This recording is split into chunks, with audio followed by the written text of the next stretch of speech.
This is Twit. The Japanese company SoftBank said today they plan to sell humanoid robots to consumers starting in February. Their $1,900 robot product called Pepper will be able to work as a babysitter, nurse, and emergency medical worker, and will also be able to respond to human emotions, according to SoftBank CEO Masayoshi Son. Lance Ulanoff is editor-at-large at Mashable, and he's here to tell us about Pepper. Welcome, Lance. Thanks for having me. Yeah, so Pepper is I love the idea that more companies are getting into robotics, and apparently SoftBank had made their intentions clear probably 3 or 4 years ago that they wanted to get into this. They partnered with a company called, I believe it's Aldebaran. I can never quite say the name. They didn't build this on their own. It was a company that has been building smaller humanoid. Yes, there it is. Aldebaran. Companies that's been building smaller humanoid robots for a while, actually. They were educational, mostly demonstration. But this is very clearly intended to be a consumer-level robot. And the problem with a lot of humanoid robots we've seen thus far, including Honda Asimo, is that they never make it to market. I just saw earlier this year an incredible demonstration by the bipedal Asimo was walking around, and yet they still couldn't tell me when, if ever, it would come into users' homes, and it would probably cost a whole lot more money than this. If this really ends up being $2,000, that would be incredible. By the way, I'm kind of skeptical of that, knowing what I know about what it takes to build robotics at this level and the ability that this has to move in the way it does and how it can recognize. It has a lot of sensors in the hand, in the head. It has facial recognition, voice recognition. It's cloud connected. It's got, obviously artificial intelligence that's both in the cloud and local. It does a whole lot of stuff.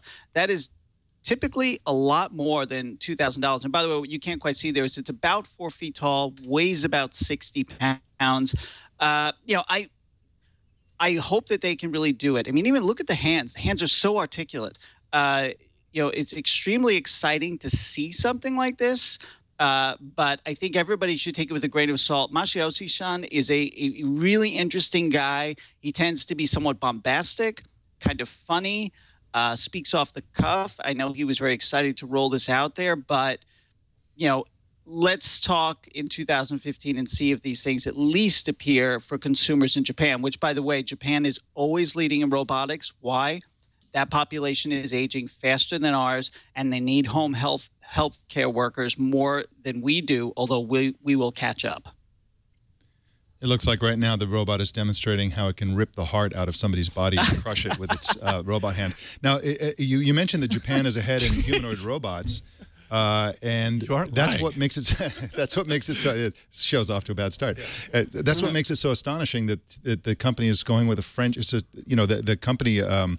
Is a French company. So it's a Japanese company that's going to be selling us a French humanoid robot. Now, Lance, you're a parent. Elise, you're a parent. I'm a parent.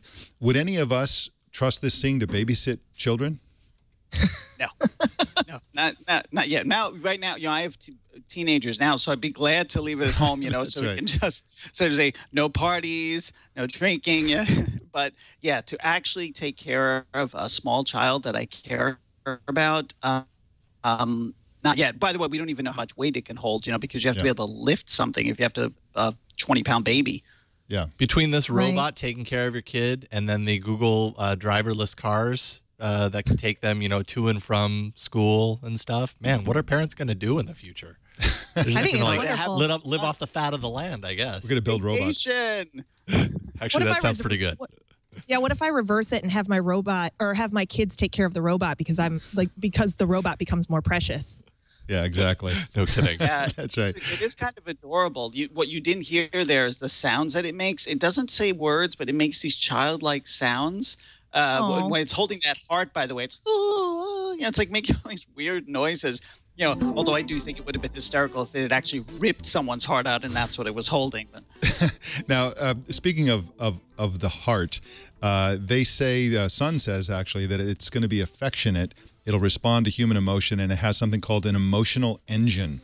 What is that about exactly? I mean, it'll actually read the emotions on people, and if you're sad, it'll give you a hug or something. Well, it uses facial recognition to tell the difference between a smile and a frown, vocal intonation to tell if you're happy or sad depending on how your voice sounds.